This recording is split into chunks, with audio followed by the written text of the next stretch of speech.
Às vezes, o destino tem um senso de humor cruel.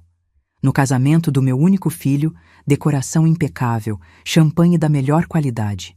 Tudo ia bem, até que minha nova nora me apresentou aos pais dela com um tom debochado e frio. Essa é a minha sogra, porca velha que temos que aturar. O momento em que o pai dela me viu, congelou e sussurrou. Espere. Você? Eu te conheço. Você não é a investidora bilionária que comprou minha empresa falida há 3 anos? O olhar de horror no rosto da minha nora valeu mais que todo o dinheiro que escondi por décadas. Mas antes de continuar, confira se você já está inscrito no canal e escreva nos comentários. De onde você está assistindo este vídeo? Adoramos saber até onde nossas histórias estão chegando. Me chamo Beatriz Mendes, tenho 58 anos e passei os últimos 20 anos de minha vida cultivando meticulosamente a imagem de uma viúva de classe média que vive com a modesta pensão do marido. Ninguém jamais suspeitaria que por trás dessa fachada cuidadosamente elaborada se esconde uma das mulheres mais ricas do país. O casamento de Lucas, meu filho de 31 anos, foi realizado numa vinícola deslumbrante. Carla, minha nova nora, havia insistido no local. Afinal, seus pais eram pessoas importantes, que não aceitariam nada menos que perfeição. Durante todo o relacionamento, ela me tratou com uma condescendência mal disfarçada, sempre fazendo comentários sobre como eu deveria aproveitar melhor minha aposentadoria, oferecendo-se para ajudar financeiramente quando eu precisasse. Escolhi meu visual com cuidado. Um vestido azul marinho simples de uma loja de departamentos, brincos de pérola discretos, uma maquiagem suave.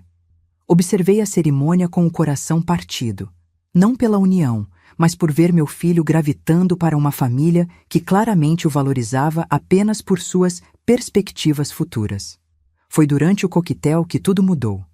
Carla me conduziu até seus pais, Henrique e Marcela Vasconcelos, com um sorriso forçado. Mamãe e papai, esta é Beatriz, a mãe do Lucas, ela disse, como quem apresenta um objeto curioso encontrado na rua. O rosto de Henrique se contorceu em uma expressão de reconhecimento quando nossos olhos se encontraram. Ele empalideceu, como se tivesse visto um fantasma. Beatriz Mendes? Você não é a representante do fundo de investimentos que adquiriu o Grupo Vasconcelos há 3 anos? O silêncio que se seguiu foi ensurdecedor.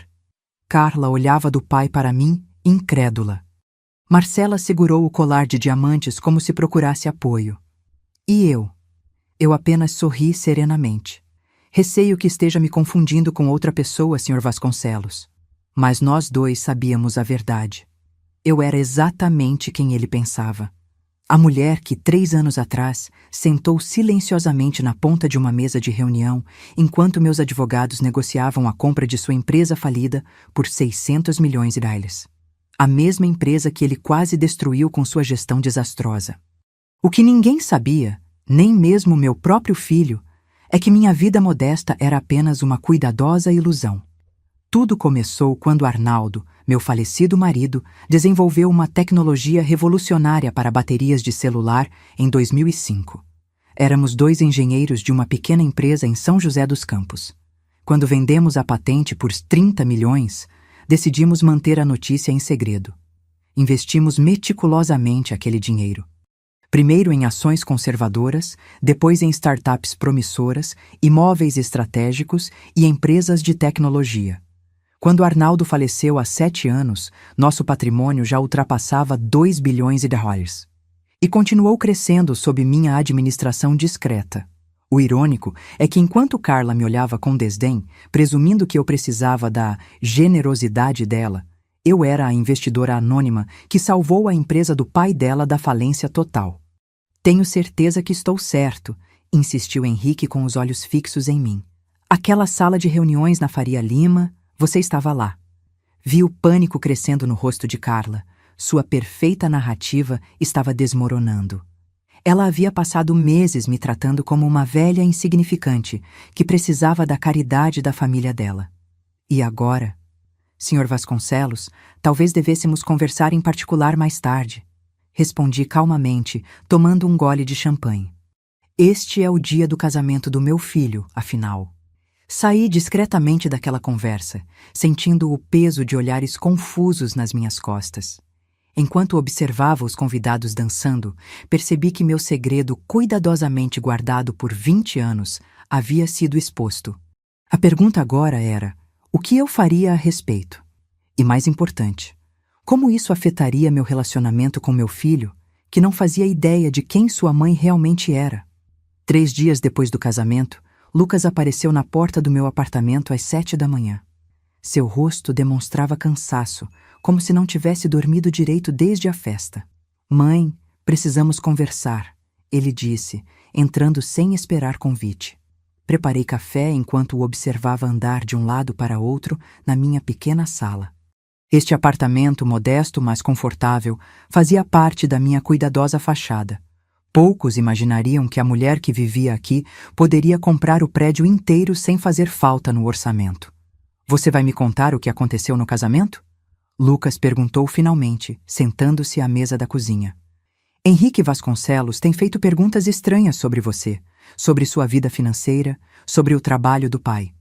Servi café para nós dois, comprando tempo para organizar meus pensamentos. Por 2 décadas, mantive esta farsa impecável. Nem mesmo meu único filho sabia da verdade. Como explicar que, enquanto ele trabalhava 60 horas por semana para conseguir uma promoção, eu poderia comprar a empresa dele sem nem perceber a diferença na minha conta bancária? Lucas, comecei, escolhendo cuidadosamente minhas palavras. Há coisas sobre a minha vida, sobre a nossa família, que nunca te contei. Que tipo de coisas? A tensão em sua voz era palpável. Naquele momento, meu telefone vibrou. Era uma mensagem de Carla. Beatriz, precisamos conversar. Eu e Lucas gostaríamos de almoçar com você hoje. Mostrei a mensagem para Lucas, cujo rosto demonstrou surpresa genuína. Você sabe do que se trata? Tenho minhas suspeitas, respondi. Quase imediatamente, o telefone dele tocou. Carla, é claro. Oi, amor, ele atendeu. Sua expressão mudava enquanto ouvia. Sim, estou com ela agora. Almoço? Claro, acho que podemos. Quando desligou, parecia ainda mais confuso. Carla quer que almoçamos juntos no La Vita. Disse que tem assuntos familiares importantes para discutir. O La Vita era o restaurante mais caro da cidade. Uma escolha calculada, sem dúvida. Lucas, eu disse suavemente, antes de encontrarmos com sua esposa, preciso te contar algo importante. Ele se sentou, sua expressão uma mistura de preocupação e curiosidade. Estou ouvindo. Quando seu pai desenvolveu o sistema de gerenciamento de energia para baterias, não recebemos apenas uma boa compensação, como sempre te dissemos. Quanto vocês receberam? Ele perguntou diretamente. Respirei fundo. 30 milhões. Seus olhos se arregalaram. Milhões? Mas como? Por que nunca me contaram? Foi uma decisão que tomamos juntos, seu pai e eu. Queríamos que você construísse sua própria vida, seu próprio caminho, sem a sombra de dinheiro fácil. E quanto vocês têm agora? Hesitei. A verdade completa seria de mais de uma só vez. Mais, muito mais. Investimos bem. Lucas passou as mãos pelo rosto, absorvendo a informação. Então, quando o pai de Carla pensou te reconhecer, ele estava certo. 3 anos atrás, adquiri o Grupo Vasconcelos através de uma holding que criei especificamente para esse propósito. Ninguém sabia quem era o real investidor por trás da aquisição. Meu Deus! Lucas se levantou, caminhando pela cozinha. Todo esse tempo, vivendo como se fôssemos, enquanto na verdade você... Arnaldo e eu queríamos que você valorizasse o trabalho honesto, que construísse seu caminho sem atalhos. Mas você me deixou acreditar numa mentira. Sua voz subiu. Você me viu lutar por cada centavo, economizar durante anos para comprar meu apartamento, enquanto tinha milhões guardados. Aquilo doeu, mas eu entendi a sua raiva. Lucas, olhe para o homem que você se tornou. Forte, independente, valorizado pelo seu próprio mérito. Isso não aconteceria se tivéssemos te dado tudo de bandeja. Ele me olhou com uma expressão que eu nunca havia visto antes. Uma mistura de mágoa, raiva e confusão. E agora? O que acontece agora que seu grande segredo está ameaçado? Eu não tive chance de responder. Meu telefone tocou novamente. Era Ronaldo, meu consultor financeiro, querendo me alertar sobre algo urgente. Atendi rapidamente. Beatriz, temos um problema. Alguém está fazendo consultas sobre suas estruturas corporativas na CVM. Consultas profissionais do tipo que sugere uma investigação em andamento. Meu estômago afundou. Tem ideia de quem? Não posso confirmar, mas parece ser um escritório de advocacia especializado em direito corporativo e disputas familiares. Desliguei o telefone com uma sensação de urgência crescente. Lucas ainda me encarava, esperando respostas. Precisamos ir para esse almoço, eu disse firmemente. Mas antes, você precisa saber mais uma coisa. Carla não está organizando este encontro para uma reconciliação familiar. Ela está construindo um caso. Um caso? Que tipo de caso? Do tipo que ameaça tudo o que construí nos últimos 20 anos, e possivelmente seu futuro também. Ele franziu a testa. Por que meu futuro estaria ameaçado? Porque se vier a público que sua mãe é uma bilionária que escondeu sua fortuna por décadas, como você acha que seus colegas de trabalho vão reagir? Cada promoção que você conquistou será questionada. Cada mérito será atribuído ao dinheiro da família, não ao seu talento. Vi a compreensão se formando em seus olhos. A verdade estava começando a se revelar em todas suas complicadas camadas. Então o que fazemos? Ele perguntou finalmente. Vamos ouvir o que sua esposa tem a dizer, respondi pegando minha bolsa. E então decidiremos como proceder. Enquanto nos preparávamos para sair, percebi que a vida cuidadosamente controlada que eu havia construído estava prestes a se transformar em algo irreconhecível. A pergunta era: eu conseguiria proteger meu filho no processo? O Lavita estava praticamente vazio quando chegamos, exceto por uma mesa no canto mais afastado, onde Carla já nos esperava. Mesmo de longe, pude perceber que ela havia se produzido meticulosamente para este encontro. Cabelo impecável, maquiagem perfeita, usando um conjunto de grife que eu reconheci de uma recente revista de moda. Lucas, querido. Beatriz. Ela se levantou para nos receber, seu sorriso não alcançando os olhos. Que bom que puderam vir. Já pedi uma garrafa do Chateau Margaux 2010 para celebrarmos nossa nova família. Um vinho de quase 8.000. Um movimento calculado para estabelecer o tom. Bastante extravagante para um almoço comum, não? Comentei suavemente enquanto me sentava. Oh, mas nada em nossa família é comum agora, não é mesmo, Beatriz? Carla respondeu, seu sorriso afiado. Depois da revelação no casamento, tive uma longa conversa com papai sobre negócios. Lucas olhou entre nós duas, sentindo a tensão crescer. Carla, podemos pular as indiretas e ir direto ao ponto? Ele pediu. Ela ignorou o marido, mantendo o olhar fixo em mim enquanto servia o vinho em taças de cristal. Sabe, Beatriz, estudei administração na FGV. Sempre me fascinei por estruturas corporativas complexas, holdings e investidores anônimos. Ela tomou um pequeno gole, saboreando não apenas o vinho, mas o momento. Papai me contou detalhes interessantes sobre a aquisição do Grupo Vasconcelos.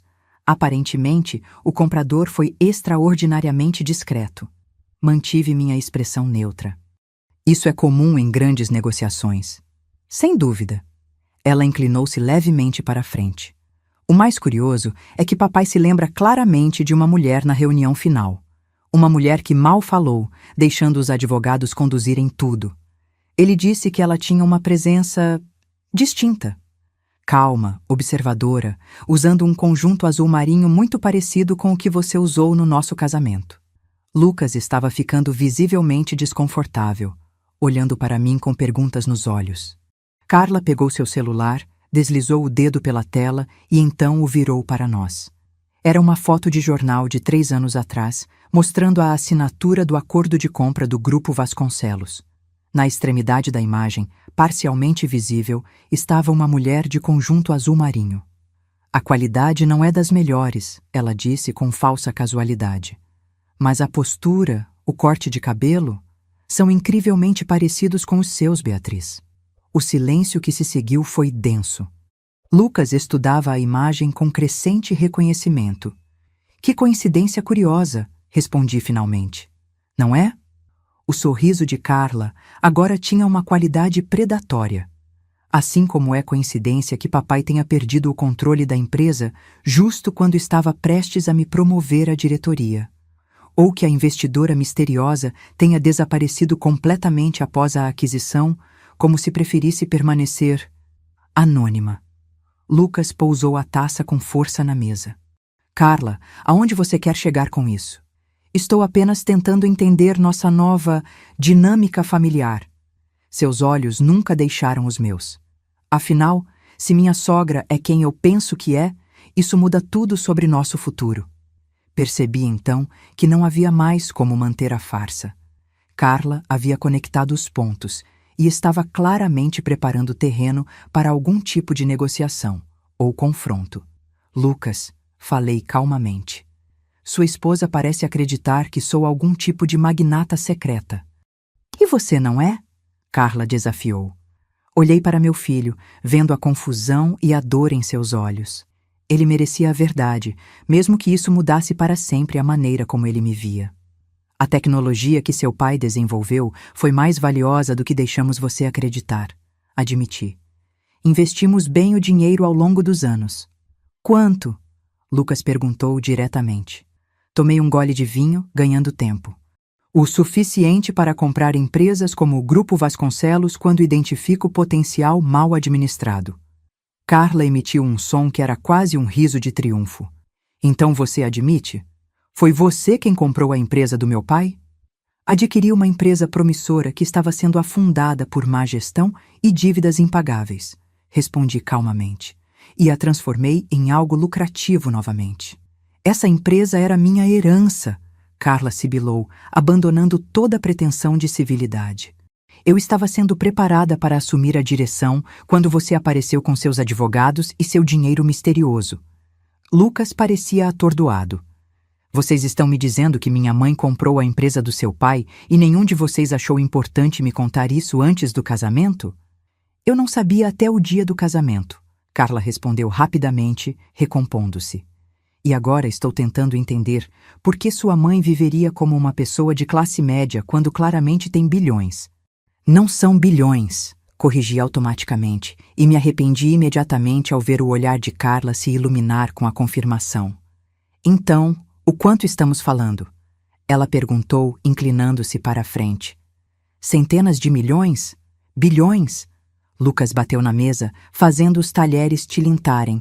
Chega! Isso não é uma negociação de fusão corporativa, é a minha família. Carla o ignorou, mantendo o foco em mim. Beatriz, vamos ser práticas. Somos família agora. Precisamos pensar em como estruturar nossos recursos compartilhados de maneira que beneficie a todos. Recursos compartilhados? Repeti, quase incrédula com sua audácia. Você realmente acha que meu dinheiro agora é seu por direito matrimonial? Não é apenas uma questão de direito, ela respondeu suavemente. É uma questão de fazer o que é melhor para a família, inclusive para os netos que você um dia pode ter. A menção de netos foi calculada para me atingir emocionalmente, e funcionou. Por um momento, imaginei um futuro onde meus netos estariam sob a influência desta mulher manipuladora. Carla, falei lentamente, deixe-me ser clara. O dinheiro que tenho foi conquistado com décadas de trabalho duro e investimentos inteligentes. Não está na mesa para negociação. Tudo está na mesa para negociação, ela respondeu com um sorriso frio. Especialmente quando envolve ações potencialmente ilegais. Lucas e eu congelamos simultaneamente. Ilegais? Ele perguntou. Estruturas corporativas complexas podem facilmente cruzar linhas regulatórias, Carla explicou, como se estivesse dando uma aula. Especialmente quando envolvem ocultação deliberada de propriedade. A CVM tem regras muito claras sobre transparência em aquisições. Então era isso. Uma ameaça velada. Revelar meus métodos às autoridades regulatórias se eu não cooperasse. É interessante que você mencione a CVM, respondi calmamente. Porque justamente hoje fui informada sobre consultas recentes feitas por um escritório de advocacia especializando em disputas familiares. Você não saberia nada sobre isso, saberia? Seu sorriso vacilou por um instante, mas ela se recuperou rapidamente. Apenas fazendo minha lição de casa, respondeu. Como administradora formada, tenho obrigação de entender completamente o ambiente em que estou entrando. Ambiente? Lucas interveio. Está falando do nosso casamento? Estou falando do nosso futuro financeiro, Carla corrigiu pegando sua bolsa. Beatriz, tenho uma proposta formal para discutir. Podemos nos encontrar com nossos respectivos advogados na próxima semana? A audácia era impressionante. 3 dias de casada e já convocando reuniões com advogados para discutir meu dinheiro. Não tenho interesse em discutir meus assuntos financeiros com você ou seus advogados, respondi firmemente. Seu sorriso não vacilou. Tenho certeza que vai reconsiderar. Afinal, existem muitas maneiras de abordar situações complicadas como esta. Outra ameaça velada. Ela estava jogando duro. Enquanto Carla se levantava para ir ao banheiro, Lucas se inclinou para mim, a voz baixa e urgente. Mãe, o que está acontecendo? Ela está te ameaçando? Ela está fazendo exatamente o que pessoas como ela fazem quando sentem cheiro de dinheiro, respondi, sentindo uma calma estranha me dominar. Está procurando um ângulo, uma alavanca, qualquer coisa que possa usar para obter acesso. Eu não posso acreditar nisso, ele murmurou, passando as mãos pelo cabelo. É como se eu nem a conhecesse. Talvez você não a conheça, respondi suavemente, assim como não me conhecia completamente. Quando Carla retornou, seu andar era confiante, como se já tivesse vencido alguma batalha invisível. Pedi a conta, ela anunciou. Precisamos todos digerir esta conversa antes de prosseguirmos. Enquanto o garçom trazia a conta, exorbitante como esperado, Carla sorriu docemente para mim. Ah, e Beatriz, papai está muito ansioso para retomar o contato. Ele disse que vocês têm muito a discutir sobre velhos negócios.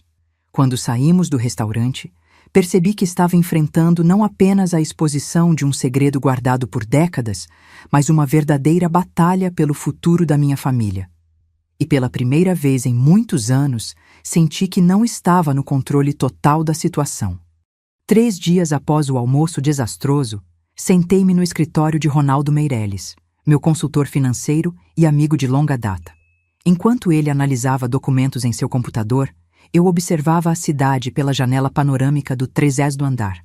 São Paulo se estendia infinitamente, um labirinto de concreto onde eu havia escondido minha fortuna por tanto tempo. A situação é mais complicada do que imaginávamos inicialmente, Ronaldo disse, quebrando o silêncio. Sua nora não está apenas blefando. Ela realmente contratou o escritório Montenegro em Associados. Conheço a reputação deles, respondi. Especialistas em disputas familiares e investigações corporativas. Exatamente. E eles estão cavando fundo. Ele girou o monitor para me mostrar uma série de consultas feitas à CVM. Estão investigando todas as suas holdings, especialmente a estrutura usada para adquirir o Grupo Vasconcelos. Minhas estruturas são legalmente sólidas, argumentei, embora sentisse um nó no estômago. Não há nada ilegal no que fizemos. Legal sim, mas complicado de explicar, Ronaldo respondeu.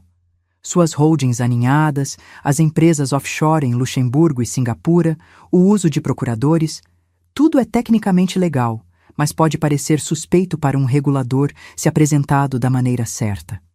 Ou da maneira errada, murmurei. Exatamente. E eles estão buscando qualquer irregularidade, por menor que seja. Uma assinatura fora do prazo, uma declaração de beneficiário final inconsistente. Qualquer coisa que possa iniciar uma investigação. Qual é o objetivo final dela?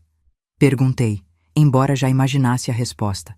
Considerando o padrão de consultas, diria que está construindo alavancagem para uma negociação. Ronaldo abriu outro arquivo.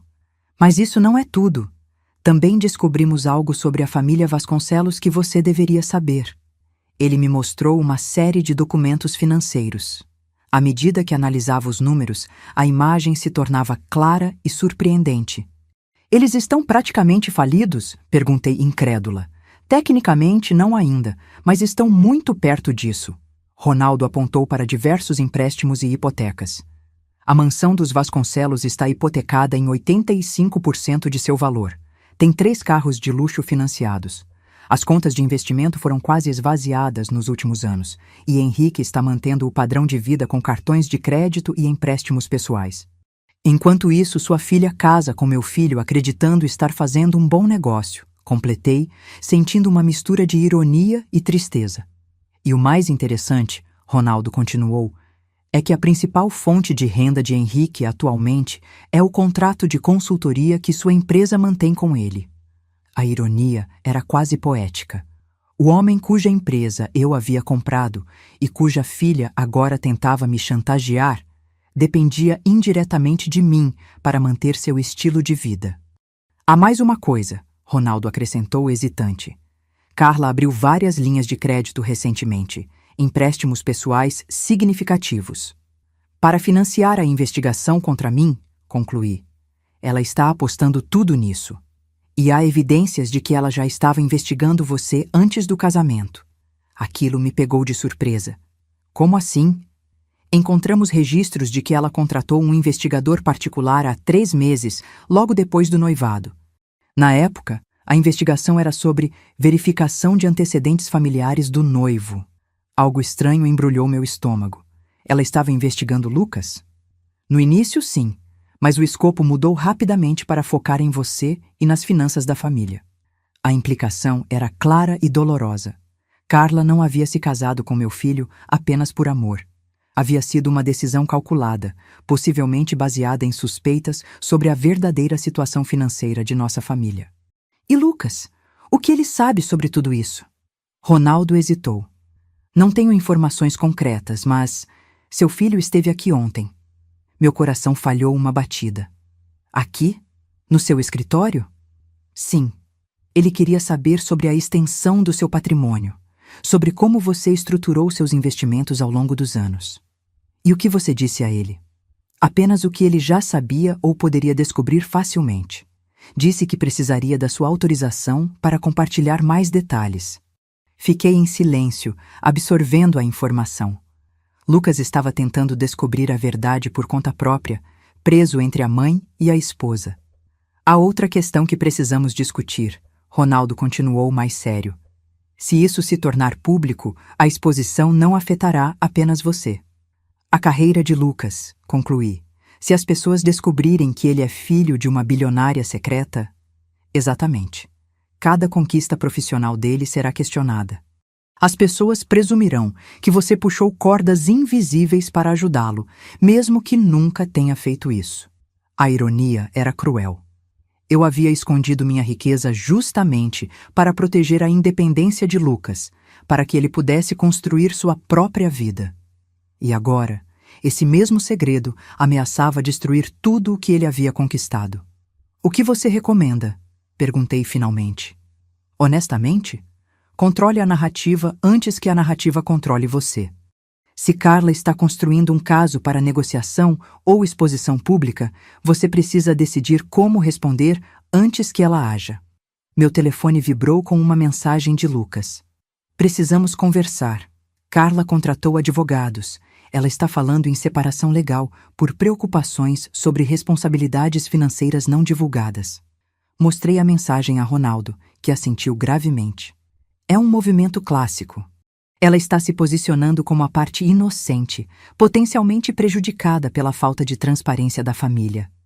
Depois de 3 dias de casamento, comentei amargamente. Nem deu tempo para a maquiagem da festa sair completamente. Beatriz, Ronaldo disse, inclinando-se para a frente. Você precisa decidir como quer conduzir isso. Uma coisa é certa, sua vida discreta acabou. A única questão agora é como você vai gerenciar a transição. Olhei pela janela novamente, para a cidade que havia sido cenário da minha vida dupla por tanto tempo. Por 2 décadas, eu havia sido 2 pessoas, a viúva modesta que vivia tranquilamente e a investidora implacável que construía um império nas sombras. Agora, essas 2 versões de mim estavam prestes a colidir de maneira catastrófica, com meu filho preso no meio do impacto. Agende uma reunião, disse finalmente. Eu, Lucas, Carla, os pais dela e respectivos advogados. É hora de colocar todas as cartas na mesa. Tem certeza? Ronaldo perguntou. Uma vez iniciado esse processo, não há volta. Estou cansada de viver nas sombras, respondi com uma calma que me surpreendeu. Se Carla quer uma guerra, vamos mostrar a ela exatamente com quem ela está lidando. Enquanto saía do escritório, senti um peso estranho sendo levantado dos meus ombros. Por 20 anos, vivi com medo de ser descoberta. Agora que o inevitável havia acontecido, experimentei uma sensação inesperada de liberdade.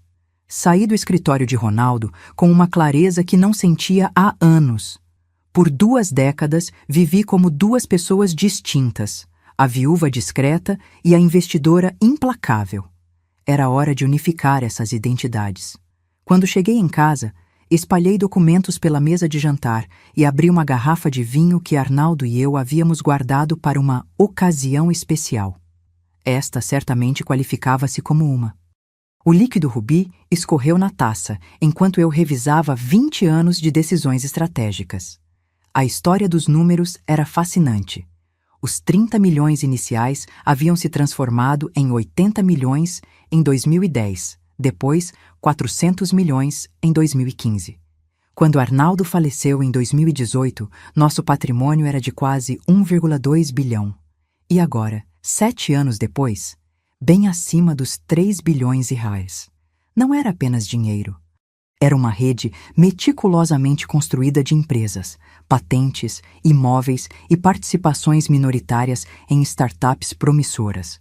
Eu tinha influência em setores que iam desde energia renovável até biotecnologia, sempre mantendo-me estrategicamente invisível.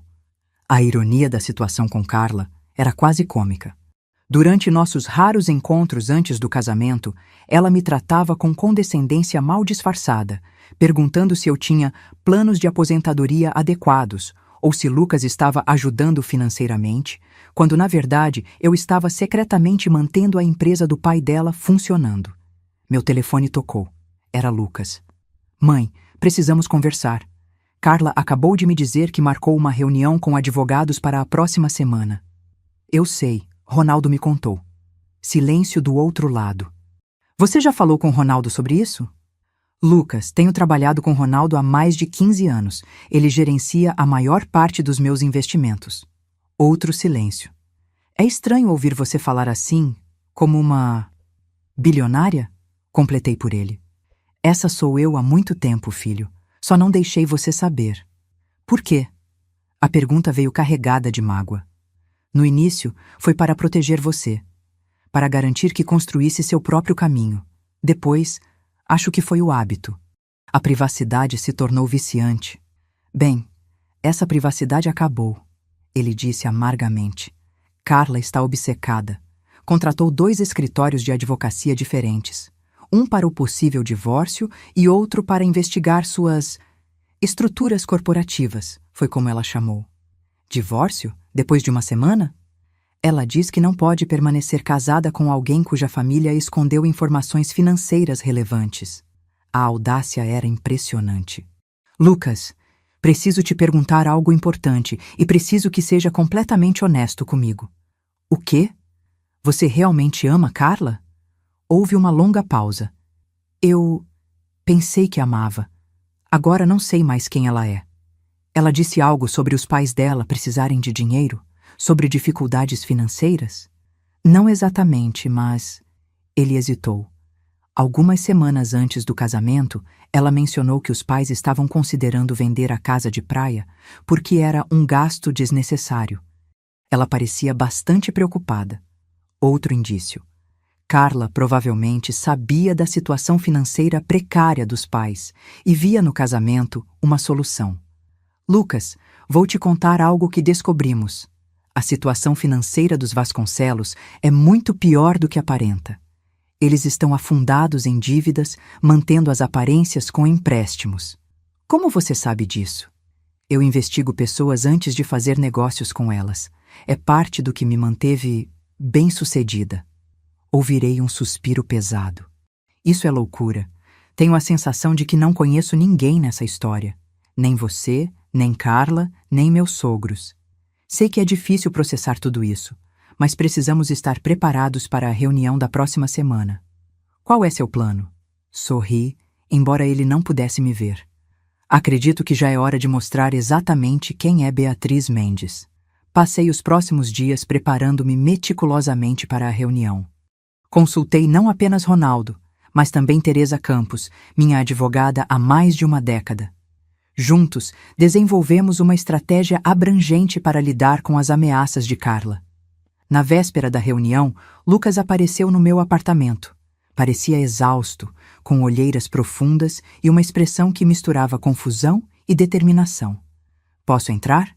perguntou, embora já estivesse no corredor. "Claro." Ele caminhou diretamente para a janela, olhando para a cidade antes de se virar para mim. "Preciso entender algumas coisas antes de entrarmos naquela sala amanhã." "O que quer saber?" "Tudo. Quero saber tudo, sem mais segredos." Assenti e indiquei o sofá. Nos sentamos frente a frente, como estranhos tentando se reconectar. "Quando seu pai desenvolveu o sistema de gerenciamento de energia, já éramos casados há 8 anos, comecei. Trabalhávamos na mesma empresa de tecnologia, mas em departamentos diferentes. Ele no desenvolvimento, eu na engenharia estrutural." Lucas assentiu, ouvindo atentamente. "A tecnologia revolucionou a eficiência energética dos dispositivos móveis. Foi quando os smartphones estavam apenas começando, mas Arnaldo previu o futuro. Dispositivos cada vez menores, precisando de baterias cada vez mais eficientes. E vocês venderam a patente por 30 milhões. Exato. O comprador foi uma multinacional americana.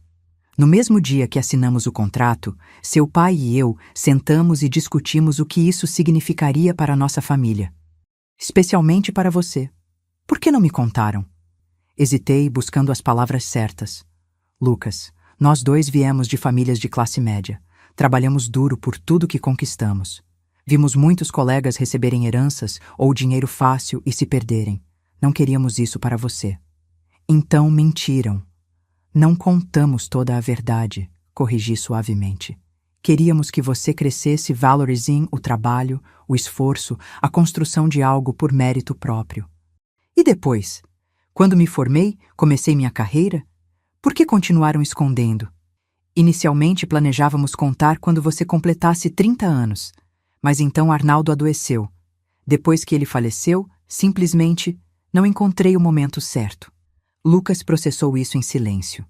"E a empresa do pai de Carla? Por que comprá-la?" "Foi um investimento estratégico.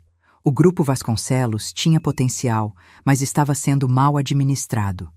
Henrique Vasconcelos expandiu rápido demais, assumiu dívidas impagáveis e estava prestes a falir completamente. E você o salvou. Salvei a empresa e os empregos dos funcionários. E sim, permiti que Henrique mantivesse um estilo de vida confortável através de contratos de consultoria. Foi uma decisão de negócios, que agora se tornou assustadoramente pessoal." Lucas comentou amargamente. "A vida tem um estranho senso de humor." Concordei. Ele se levantou, andando pela sala. "Sabe o que mais me incomoda? Não é o dinheiro, ou mesmo as mentiras. É perceber que não conheço as pessoas mais importantes da minha vida." Ele parou, virando-se para mim. "Quem é você realmente, mãe? A viúva modesta que sempre conheci ou a bilionária implacável que compra empresas falidas?" A pergunta me atingiu com força inesperada. "Sou as duas", respondi honestamente. "A mulher que te criou, que ama jardinagem e livros de mistério, que chora com filmes românticos, essa sou eu. A investidora estratégica que construiu um império financeiro nas sombras, também sou eu. Nunca fingi minhas emoções ou valores, Lucas. Apenas omiti o tamanho da minha conta bancária."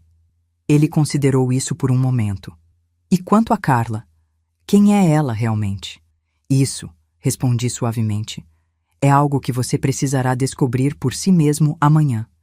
A sala de reuniões no escritório de Ronaldo era imponente. Paredes de vidro, vista para a cidade e uma mesa de madeira maciça que acomodava confortavelmente 10 pessoas. Cheguei 20 minutos antes do horário marcado, acompanhada por Ronaldo e Teresa. "Está pronta?" Teresa perguntou, arrumando seus documentos. Mais do que nunca, respondi. Lucas chegou pouco depois, sozinho e visivelmente tenso. Nossos olhares se encontraram e percebi que ele havia tomado uma decisão, embora eu não soubesse qual. Às 10 horas em ponto, a secretária anunciou a chegada dos demais participantes. Carla entrou primeiro, impecável em um terno executivo cinza, seguida por seus pais e um homem de meia-idade que imediatamente reconheci como Gustavo Montenegro, um dos advogados corporativos mais agressivos de São Paulo. Bom dia a todos, Ronaldo começou, assumindo o papel de anfitrião. Creio que todos sabem por que estamos aqui. Estamos aqui porque fomos enganados. Carla respondeu imediatamente, seu tom profissional mais afiado. Minha família entrou em uma união que foi baseada em informações incompletas e potencialmente enganosas. Teresa levantou uma sobrancelha. Interessante escolha de palavras, Sra. Vasconcelos, considerando as circunstâncias. Quais circunstâncias? Perguntou Henrique Vasconcelos, claramente desconfortável. Vamos estabelecer alguns fatos básicos, propus calmamente. Para começar, sim, sou significativamente mais rica do que permiti que a maioria das pessoas soubesse. Tenho investimentos diversificados que incluem, entre outras coisas, a propriedade indireta do Grupo Vasconcelos. Henrique empalideceu visivelmente, enquanto Marcela Vasconcelos ajustava nervosamente seu colar de pérolas. Isso não é apenas sobre dinheiro, Carla interveio. É sobre confiança e transparência. Valores fundamentais para qualquer família. Lucas, que havia permanecido em silêncio, finalmente falou.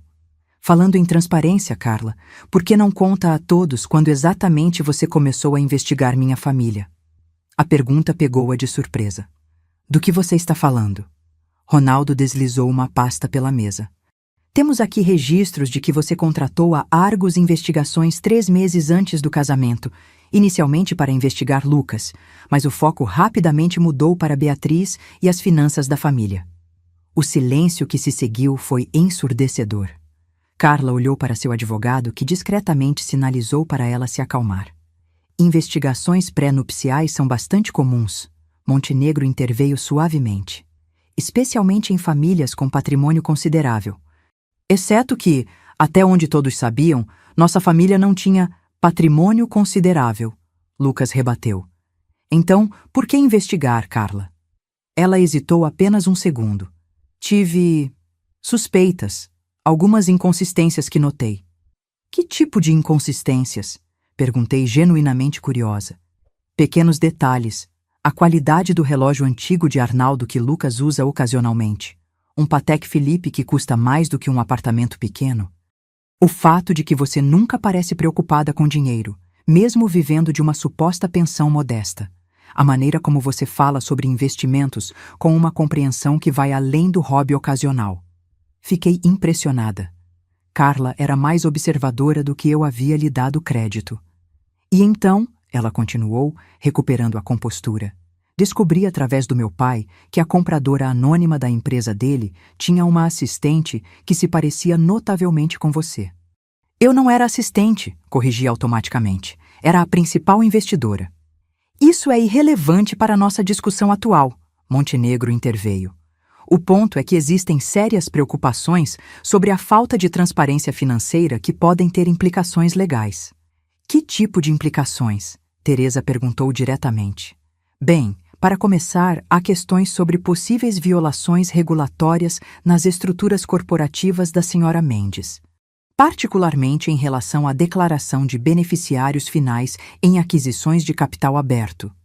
Então era isso, a ameaça velada que Carla havia mencionado no almoço.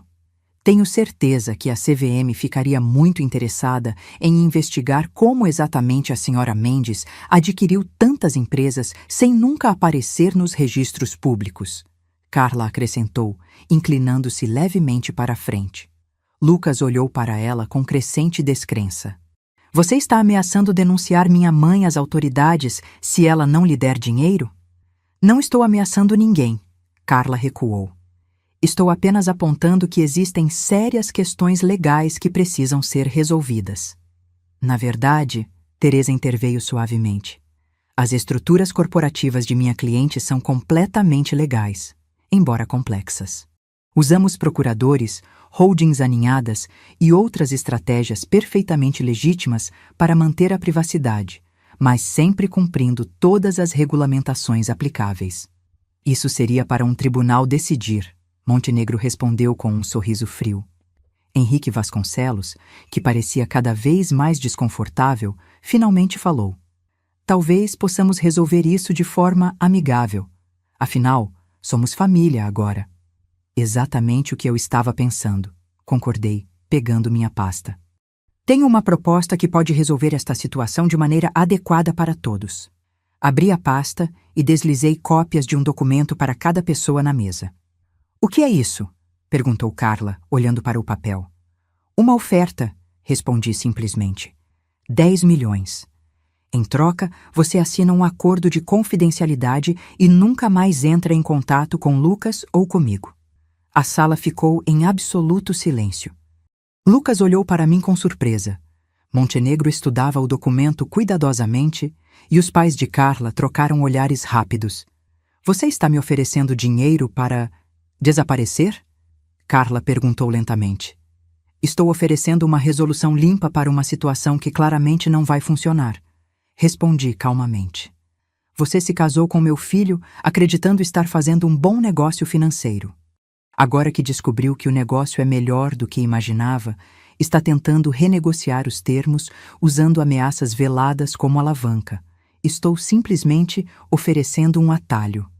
Isso é absurdo, ela protestou, mas notei como seus olhos voltavam ao valor no papel.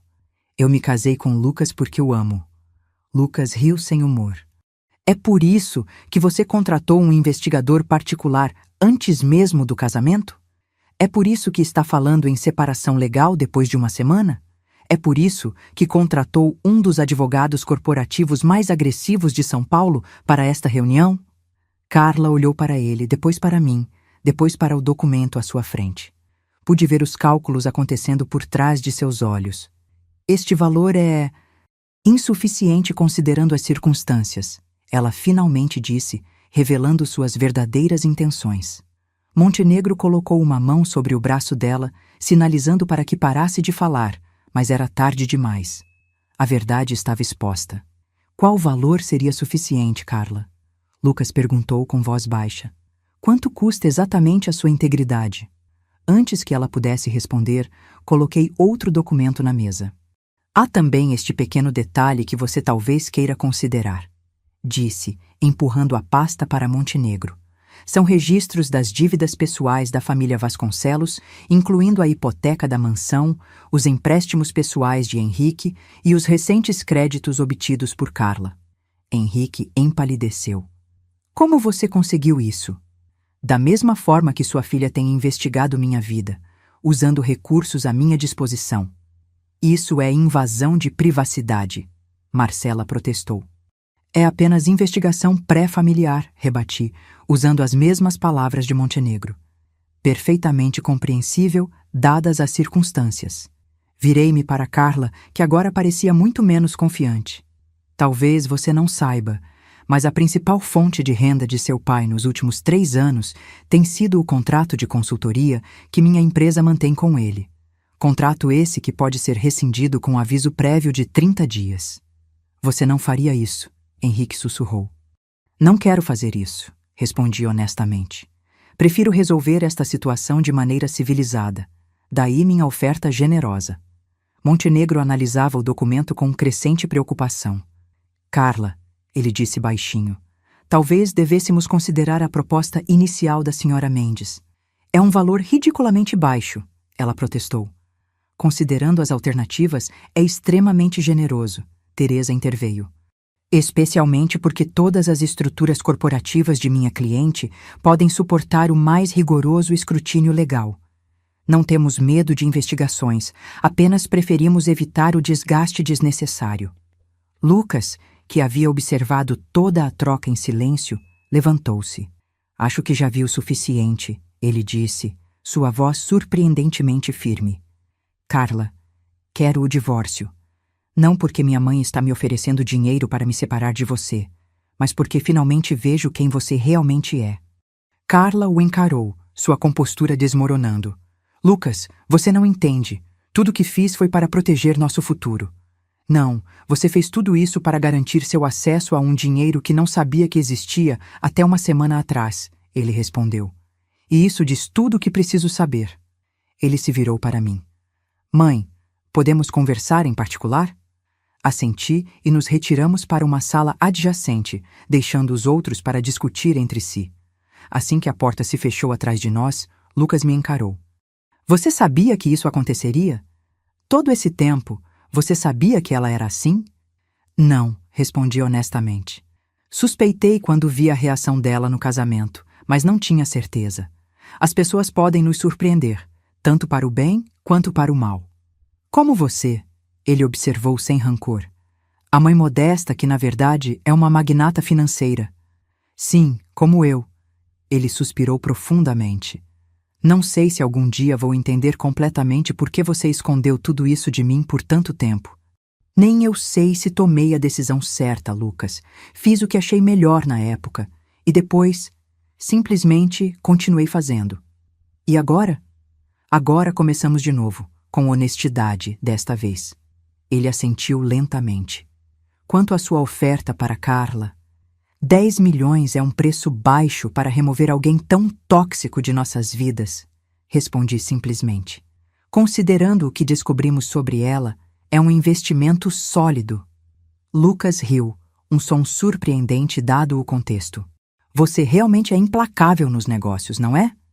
Apenas pragmática, corrigi com um pequeno sorriso. Aprendi há muito tempo que alguns problemas podem ser resolvidos com dinheiro e outros não. Este, felizmente, parece ser do primeiro tipo. Quando voltamos à sala de reuniões, a atmosfera havia mudado. Carla e seus pais conversavam em voz baixa com Montenegro, que parecia estar aconselhando-os enfaticamente. Chegamos a uma decisão, Montenegro anunciou quando nos sentamos. Minha cliente está disposta a aceitar a oferta, com algumas pequenas modificações nos termos. Que modificações? Teresa perguntou. O valor permanece em 10 milhões em euros, mas gostaríamos de incluir uma cláusula que preserve os contratos de consultoria do Sr. Vasconcelos por pelo menos mais 5 anos. Olhei para Henrique, que parecia simultaneamente envergonhado e aliviado. Isso é aceitável, concordei.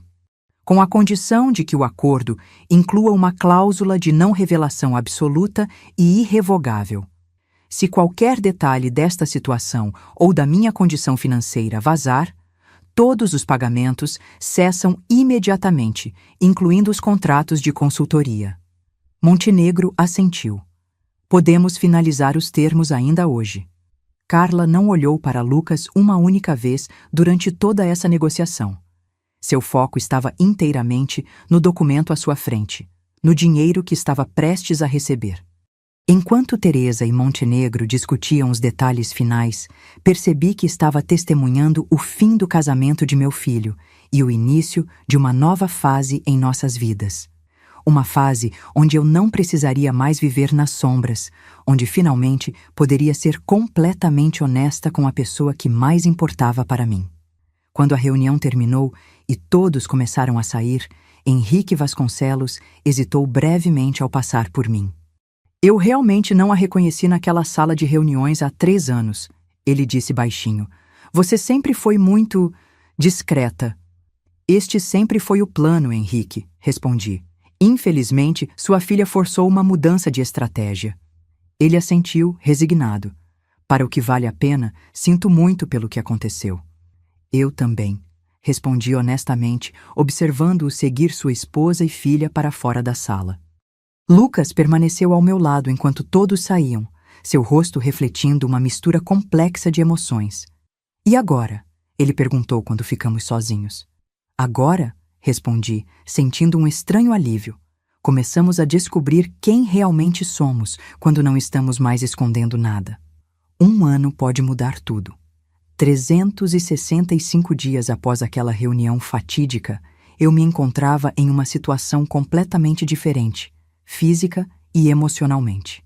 O divórcio de Lucas e Carla foi finalizado em tempo recorde. Com 10 milhões de dólares em sua conta bancária, ela desapareceu para Miami, postando ocasionalmente fotos de iates e festas exclusivas em suas redes sociais, sempre cuidadosamente editadas para esconder o vazio por trás da fachada glamurosa. Henrique Vasconcelos manteve seu contrato de consultoria, embora raramente aparecesse nos escritórios. Pelo que ouvi, ele e Marcela conseguiram reestruturar suas finanças o suficiente para manter a mansão, embora tenham vendido discretamente várias propriedades secundárias e alguns dos carros mais ostensivos. Quanto a mim, vendi meu modesto apartamento no centro da cidade, o símbolo de minha antiga vida de discrição, e comprei uma casa espaçosa nos arredores de São Paulo. Nada extravagante ou chamativo, apenas confortável o suficiente para refletir quem eu realmente era.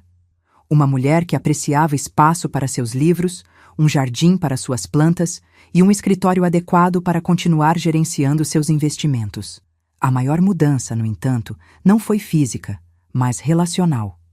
Lucas e eu embarcamos em uma jornada de reconstrução que exigiu honestidade brutal e paciência infinita de ambos os lados. Ainda tenho dificuldade em conciliar as duas imagens de você, ele me disse durante um de nossos jantares semanais, 6 meses após o divórcio. A mãe que conheci toda a minha vida e a CEO implacável que compra empresas falidas. Ambas são partes de mim, respondi simplesmente. Sempre foram. Apenas mantive uma delas oculta. Aos poucos compartilhei com ele os detalhes do império financeiro que Arnaldo e eu havíamos construído. As decisões estratégicas, os riscos calculados, os ocasionais fracassos e os frequentes sucessos. Lucas escutava com crescente fascínio, não pelo dinheiro em si, mas pelo processo, pela mentalidade necessária para construir algo tão substancial nas sombras. Você deveria escrever um livro, ele brincou uma noite. A bilionária invisível. Como construir um império sem que ninguém percebesse. Ri da ideia, mas havia algo nela que ressoou comigo. Não o livro em si, mas o conceito de emergir das sombras, de finalmente permitir que o mundo visse quem eu realmente era. Foi isso que me levou à minha próxima grande decisão. Após consultar Lucas e meus assessores, decidi criar a Fundação Arnaldo Mendes, dedicada a apoiar jovens engenheiros com ideias inovadoras, especialmente de comunidades carentes. A fundação ofereceria não apenas capital semente, mas também mentoria e infraestrutura para desenvolver e patentear novas tecnologias. Papai teria adorado isso, Lucas comentou quando apresentei a ideia. Ele sempre dizia que o Brasil tinha talentos brilhantes que nunca chegavam a se desenvolver por falta de oportunidades. Exatamente. Pense em quantos Arnaldos existem por aí com ideias revolucionárias trancadas na mente porque não têm 5.000 réis para construir um protótipo. No dia do lançamento oficial da fundação, fiz minha primeira aparição pública como a pessoa que realmente era. Não houve grande fanfarra ou anúncios bombásticos. Apenas um pequeno evento com estudantes de engenharia, professores universitários e alguns jornalistas selecionados. A senhora Mendes tem evitado os holofotes por décadas, observou uma repórter do Caderno de Economia. O que a fez mudar de ideia agora? Digamos que aprendi que há momentos em que o anonimato serve a um propósito e momentos em que a visibilidade pode gerar mais impacto positivo, respondi. Este projeto exige visibilidade para inspirar outros a participarem. Enquanto isso, Lucas também passou por suas próprias transformações. Inicialmente, ele temeu que a revelação sobre a riqueza familiar afetaria sua carreira, mas ocorreu o oposto. Seu chefe, ao descobrir que ele era filho de uma bilionária e mesmo assim continuava trabalhando diligentemente e construindo sua própria carreira, desenvolveu ainda mais respeito por ele. Ele me disse que muitos herdeiros nunca teriam se dado ao trabalho de construir algo próprio, Lucas me contou, ainda surpreso com a reação. Aparentemente, meu comprometimento com o crescimento pessoal, apesar das circunstâncias, me torna um candidato ainda melhor para a promoção. Sorri ao ouvir isso. Viu? O plano funcionou, apenas de uma maneira que não prevíamos. Uma tarde, cerca de 1 ano após toda a saga começar, Lucas apareceu na minha casa com uma expressão que eu não via há muito tempo, um misto de nervosismo e entusiasmo. Tenho novidades, ele anunciou, aceitando a xícara de chá que ofereci. Conheci alguém. Meu coração saltou, tanto de alegria quanto de apreensão. Me conte sobre ela. Ela se chama Ana. É arquiteta. Trabalha principalmente com projetos sustentáveis. Ele sorriu, um sorriso genuíno que atingia seus olhos. Conheci ela em uma palestra sobre materiais renováveis. Ela parece interessante, comentei, genuinamente curiosa. Ela é diferente. Quando mencionei que minha mãe era investidora, ela perguntou em que tipo de empresas você investe. Não pelo valor, mas porque ela só sai com pessoas cujas famílias têm valores éticos alinhados aos dela. Ri da ironia. Ela se preocupa se investimos em combustíveis fósseis ou armas, não se temos 1 ou 10 bilhões. Exatamente, ele confirmou. Passei no primeiro teste ao mencionar a Fundação Arnaldo Mendes. Aparentemente, investir em jovens engenheiros de comunidades carentes é aceitavelmente progressista, segundo os padrões dela. Ela me parece intrigante, admiti. Quando vou conhecê-la? Sobre isso, ele hesitou. Gostaria de convidá-la para jantar aqui no próximo fim de semana, mas tenho um pedido. Qual? Pode ser apenas você? Não a investidora bilionária, não a fundadora da Fundação Arnaldo Mendes. Apenas minha mãe que adora jardinagem e livros de mistério. Olhei para ele, compreendendo imediatamente o que pedia. Não era rejeição do meu novo eu autêntico, mas sim um desejo de apresentar nossa família de maneira mais normal e humana para alguém importante em sua vida. Claro, respondi com um sorriso. Nada de planilhas financeiras ou discussões sobre aquisições hostis durante o jantar. Ele relaxou visivelmente. Obrigado. Ela é especial. Não quero que se sinta intimidada antes de realmente te conhecer. No sábado seguinte, preparei um jantar simples, mas delicioso. A lasanha vegetariana que sempre foi a favorita de Lucas, salada caprese e um tiramisu caseiro que Arnaldo me ensinou a fazer. Vesti-me de maneira casual, elegante, nada ostensivo. Enquanto ajeitava as flores da mesa, percebi como me sentia curiosamente leve. Por quase 20 anos, cada interação social havia sido cuidadosamente coreografada. Cada comentário, cada item de vestuário, cada detalhe de meu apartamento, tudo calibrado para reforçar a imagem da viúva modesta, nem muito pobre, nem muito rica. Era exaustivo, percebi agora, viver constantemente consciente da impressão que estava criando. A campainha tocou às 7 em ponto. Respirei fundo e abri a porta para meu filho e a mulher que claramente havia trazido um brilho de volta aos olhos dele. Ana era diferente de Carla em todos os aspectos possíveis. Cabelos escuros e cacheados presos em um coque despretensioso, óculos de armação simples, vestido de algodão estampado e botas baixas que pareciam escolhidas mais pela praticidade do que pelo visual. Carregava um pequeno vaso de suculentas. Para sua casa, ela disse, me entregando o presente com um sorriso sincero. Lucas mencionou que você gosta de plantas. Obrigada, Ana. É adorável. Convidei-os a entrar, notando como Ana observava cada detalhe da casa com um olhar apreciativo, mas não calculista. Seu jardim é magnífico, ela comentou enquanto caminhávamos para a sala. Aquelas hortênsias azuis são difíceis de cultivar neste clima. Foram anos de tentativa e erro, admiti. E muito composto caseiro.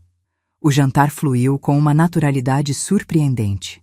Ana era eloquente e apaixonada ao falar sobre arquitetura sustentável, contando com entusiasmo sobre um projeto recente para uma escola rural que utilizava apenas materiais locais e técnicas de baixo impacto ambiental. O mais gratificante foi ver as crianças se envolvendo no processo, ela explicou. Elas ajudaram a construir as paredes de taipa, aprendendo técnicas tradicionais que provavelmente teriam sido perdidas em outra geração. Isso me lembra do trabalho da fundação do meu marido, comentei. Ele sempre acreditou que a tecnologia deveria ser acessível e beneficiar comunidades reais, não apenas corporações. Ana assentiu energicamente. Exatamente. Desenvolvimento sustentável não é apenas sobre materiais ecológicos, mas sobre fortalecer comunidades e criar autonomia. Em nenhum momento ela perguntou sobre minhas finanças ou fez comentários sobre minha casa, exceto para elogiar os aspectos que genuinamente admirava, como as prateleiras de livros ou o jardim. Após o jantar, enquanto Lucas ajudava a servir o café, Ana parou diante de uma fotografia na estante. Arnaldo e eu, jovens, em nossa primeira viagem internacional, sorrindo em frente à Torre Eiffel. "Vocês parecem tão felizes aqui", ela comentou suavemente. "Éramos", confirmei, sentindo a familiar mistura de saudade e gratidão que sempre acompanhava memórias de Arnaldo. Aquela foi nossa primeira grande aventura juntos. Lucas fala muito sobre o pai. Parece ter sido um homem extraordinário. Ele era, concordei. Não pelos motivos que as pessoas normalmente consideram extraordinários. Não era famoso ou incrivelmente rico na época. Era extraordinário em sua curiosidade infindável, sua ética de trabalho e sua capacidade de enxergar potencial onde outros viam apenas problemas. Como a tecnologia de bateria que ele desenvolveu. Exatamente. Todos estavam focados em fazer baterias maiores. Arnaldo percebeu que o verdadeiro problema era a eficiência energética. Ana sorriu. Agora vejo de onde Lucas herdou sua forma de pensar. Ele sempre aborda os problemas de ângulos que ninguém mais considera. Enquanto a observava interagir com meu filho, notei a facilidade entre eles, o respeito mútuo, as pequenas gentilezas espontâneas.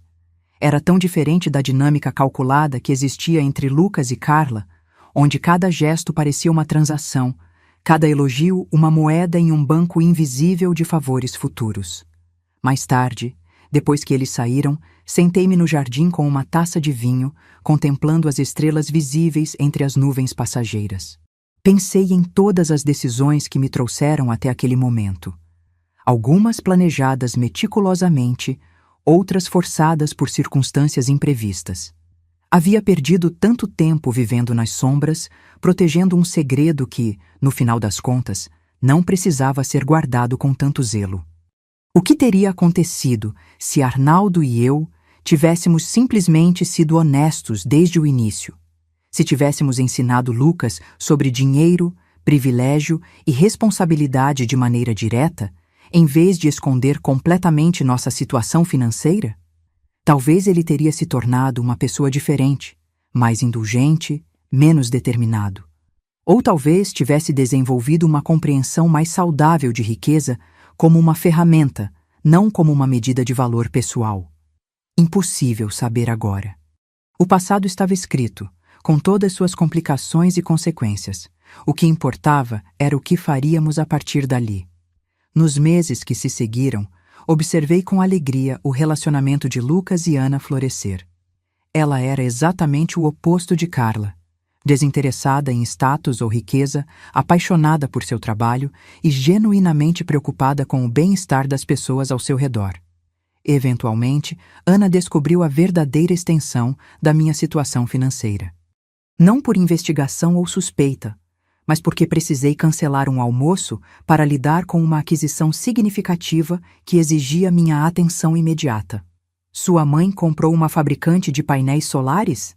Ela perguntou a Lucas posteriormente, mais intrigada do que chocada. "É uma longa história", ele respondeu, olhando para mim em busca de orientação. "Uma história que estou pronta para compartilhar", completei, "se você estiver interessada em ouvir."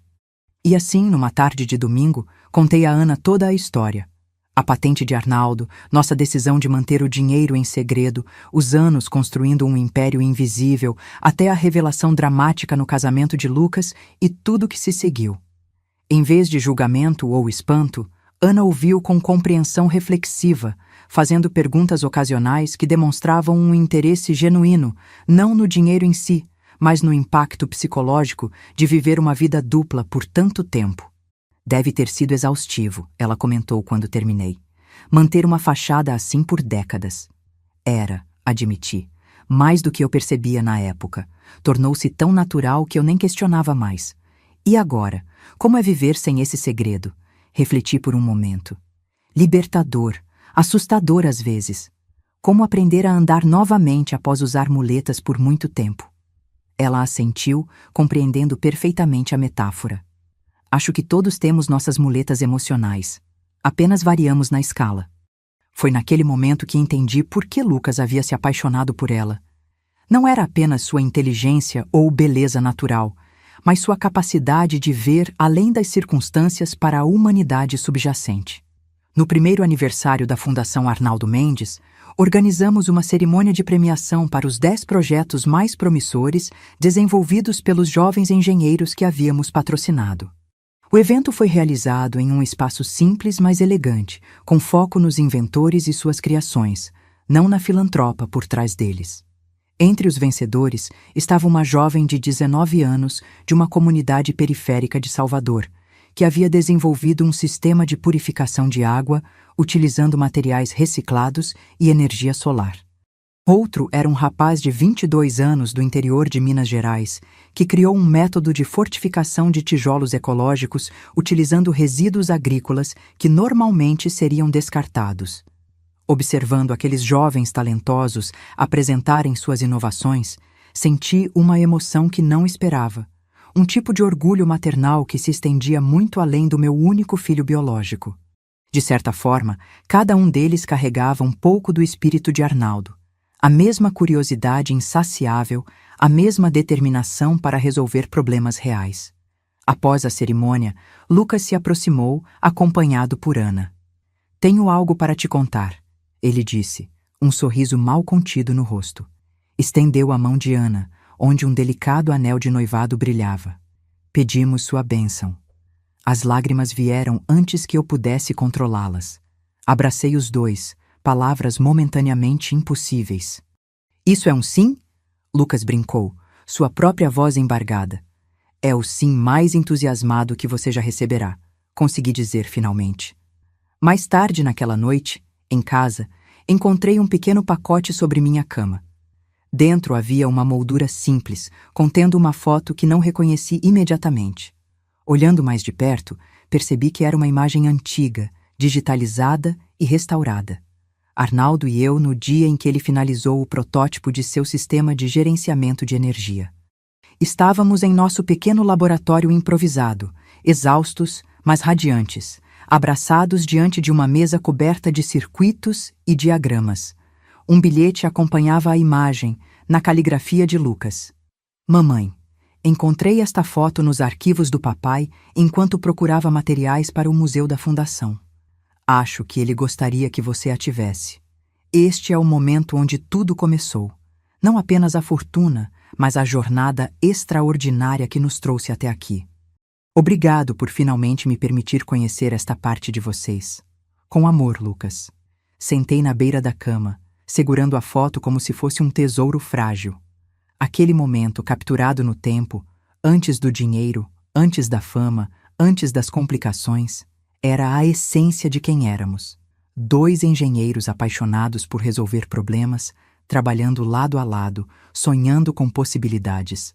O dinheiro havia mudado tantas coisas em nossas vidas. Havia criado oportunidades inimagináveis, mas também armadilhas inesperadas. Havia testado relacionamentos, exposto verdadeiras intenções e forçado decisões difíceis. Mas olhando para aquela fotografia, entendi uma verdade fundamental. O dinheiro apenas amplificava quem já éramos. Não nos transformou em pessoas diferentes. Apenas nos deu mais liberdade para expressar nossos valores verdadeiros, para o bem ou para o mal. Carla havia escolhido usar seu acesso à riqueza para construir uma vida de aparências vazias. Henrique Vasconcelos havia usado seu dinheiro para criar uma fachada de sucesso que mascarava incompetência e más decisões. E eu havia escolhido esconder minha riqueza, usando-a silenciosamente para ampliar o legado de Arnaldo, enquanto protegia a independência de nosso filho. Agora estava escolhendo um caminho diferente, usar meus recursos abertamente para capacitar jovens talentos que, como Arnaldo e eu naquela fotografia, tinham apenas ideias brilhantes e determinação, sem o capital para realizá-las. Coloquei a fotografia na mesa de cabeceira, onde seria a primeira coisa que veria cada manhã. Um lembrete não apenas de onde vim, mas de como as escolhas que fazemos sobre nossos recursos, sejam eles dinheiro, tempo ou talentos, definem quem realmente somos. 5 anos se passaram desde que meu segredo foi revelado. Lucas e Ana se casaram em uma cerimônia simples no jardim da minha casa, com apenas amigos próximos e família.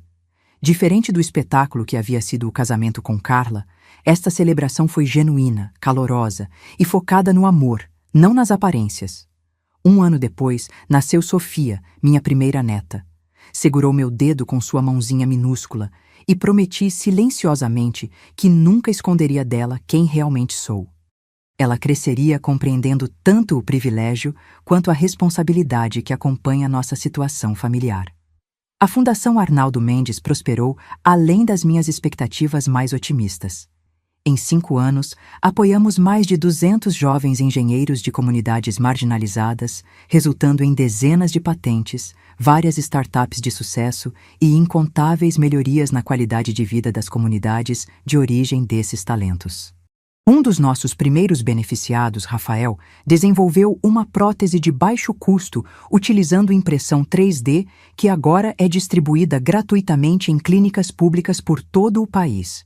Mariana, outra jovem brilhante que patrocinamos, criou um sistema de irrigação que reduz o consumo de água em 70%, transformando a agricultura em regiões semiáridas. Junto com a expansão da fundação, também decidi ser mais aberta sobre minhas próprias atividades empresariais. Não por vaidade ou desejo de reconhecimento, mas porque percebi que minha visibilidade poderia inspirar outras mulheres, especialmente as mais velhas, frequentemente subestimadas no mundo dos negócios. Em uma entrevista à revista Valor, quando perguntada sobre ter permanecido invisível por tanto tempo, respondi: acreditei que o anonimato era proteção. Agora entendo que visibilidade, quando usada estrategicamente, pode ser uma ferramenta poderosa para a mudança. A repórter, uma jovem ambiciosa no início da carreira, olhou para mim com uma mistura de admiração e curiosidade. Algum arrependimento sobre manter seu império em segredo por tanto tempo? Pensei cuidadosamente antes de responder. Arrependimento é uma emoção complicada. Tomei decisões baseadas no que acreditava ser melhor naquele momento. Algumas foram acertadas, outras não. O que aprendi é que segredos têm peso próprio. Quanto mais tempo os carregamos, mais pesados se tornam. O artigo resultante, A Bilionária Invisível, tornou-se viral, gerando discussões sobre mulheres no mundo corporativo, riqueza discreta versus ostentação e as motivações por trás da filantropia. Recebi centenas de mensagens de mulheres de meia idade e mais velhas que se identificaram com minha história de reinvenção tardia. Uma delas me tocou particularmente. Aos 62 anos, pensei que meu tempo de contribuir significativamente havia passado. Sua história me mostrou que ainda posso começar algo novo e impactante. Obrigada por se tornar visível. Quanto a Carla e sua família, nossos caminhos raramente se cruzaram após a resolução. Ocasionalmente, notícias chegavam através de conhecidos comuns. Carla havia se casado novamente, com um empresário europeu consideravelmente mais velho e abastado. Pelos comentários, parecia ter encontrado exatamente o que buscava: acesso à riqueza e status social. Henrique Vasconcelos continuou como consultor até sua aposentadoria, 3 anos atrás. Com o dinheiro economizado e o que restou dos 10 milhões de Carla, a família conseguiu estabilizar suas finanças, embora nunca recuperassem o estilo de vida ostensivo que haviam mantido nos anos de apogeu do Grupo Vasconcelos. Curiosamente, não sentia amargura em relação a eles. Mesmo Carla, com sua ambição fria e cálculos implacáveis, era apenas um produto de seus valores e circunstâncias. Ela havia sido criada para valorizar status e segurança financeira acima de tudo, e simplesmente seguiu o caminho que considerava mais eficiente para atingir esses objetivos. Em uma estranha reviravolta do destino, uma das empresas em que investi recentemente acabou adquirindo a pequena firma de marketing onde Carla trabalhava atualmente em Barcelona. Quando o relatório da aquisição chegou à minha mesa e vi seu nome entre os funcionários, tive que sorrir com a ironia. O mundo dos negócios era realmente pequeno, e os círculos da vida frequentemente se fechavam de maneiras inesperadas. Decidi não interferir. Ela manteria seu emprego, avaliada por seus próprios méritos profissionais, sem qualquer influência positiva ou negativa da minha parte. Era o mais justo e, francamente, o mais interessante. Estava curiosa para ver como ela prosperaria, ou não, por conta própria, sem conexões familiares ou estratégicas para alavancar. Em uma tarde tranquila de outono, Lucas e Ana vieram me visitar com Sofia, agora uma menina esperta de 4 anos, e seu irmãozinho recém-nascido, Arnaldo, nomeado em homenagem ao avô que nunca conheceu. Enquanto as crianças brincavam no jardim que eu havia cuidadosamente cultivado ao longo dos anos, Lucas me entregou um envelope. "O que é isso?" perguntei, intrigada com seu sorriso enigmático. "Abra." Dentro havia documentos oficiais para uma nova entidade, Instituto Sofia Mendes para a Educação Científica de Meninas. "O quê?" comecei confusa. "Ana e eu decidimos criar este instituto com parte da herança que recebi do papai", Lucas explicou. "Será focado em identificar meninas com talento para ciências em comunidades carentes e oferecer-lhes bolsas de estudo, mentoria e recursos desde o ensino fundamental até a universidade." Lágrimas encheram meus olhos. "É lindo, Lucas." "Mas por que Sofia Mendes? Por que não Arnaldo Mendes, como a fundação?" Ele sorriu, apontando para minha neta brincando alegremente sob as árvores.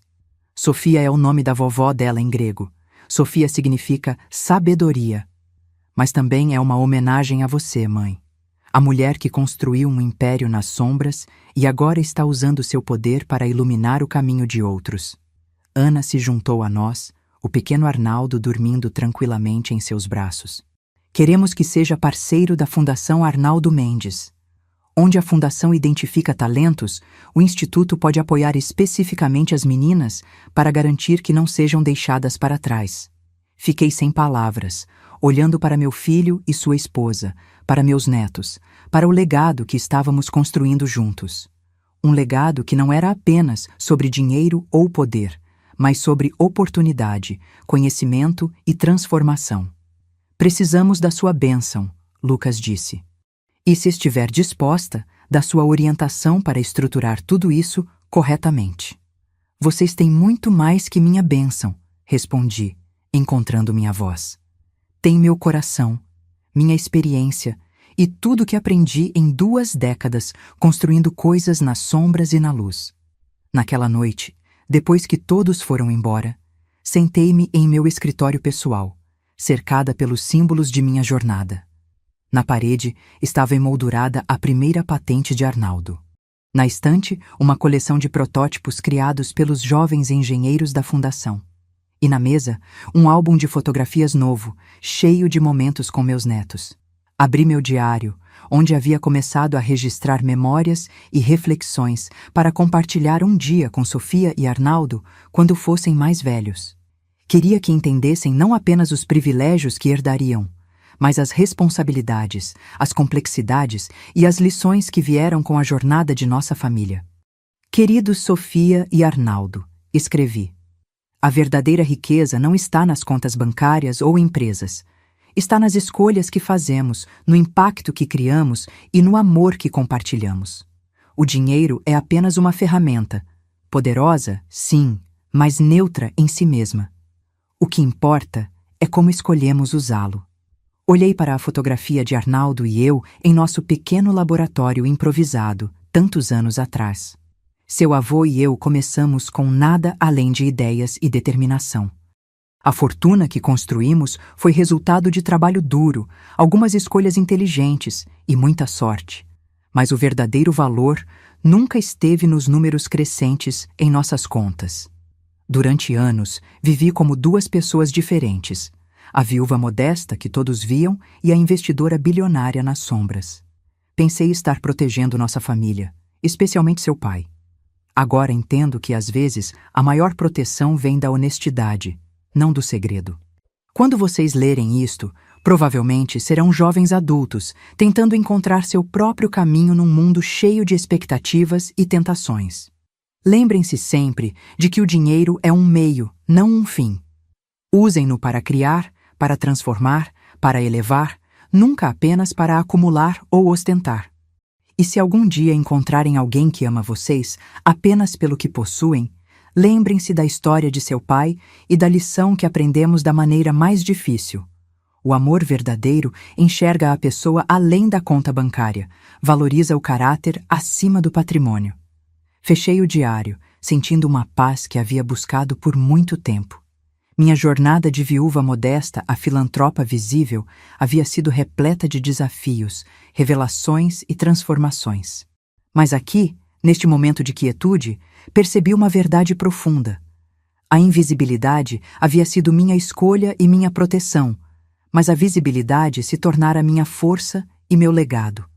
Agora que tinha finalmente me permitido ser completamente vista, não apenas como uma mulher rica, mas como uma pessoa complexa com valores, visão e propósito, estava descobrindo um tipo inteiramente novo de liberdade. Não a liberdade das sombras, onde me escondia do julgamento e das expectativas, mas a liberdade da autenticidade, onde cada ação, cada decisão, cada investimento poderia refletir exatamente quem eu realmente era e o mundo que esperava ajudar a construir. A fortuna secreta não era mais secreta, e eu não era mais apenas seu guardião silencioso, mas sua administradora vocal, transformando-a de um império oculto em um legado visível que duraria muito além da minha própria vida. Agora, se você gostou dessa história, já clica nesse próximo vídeo que está aparecendo na tela, porque nele a história de traição e reviravolta como você nunca viu antes.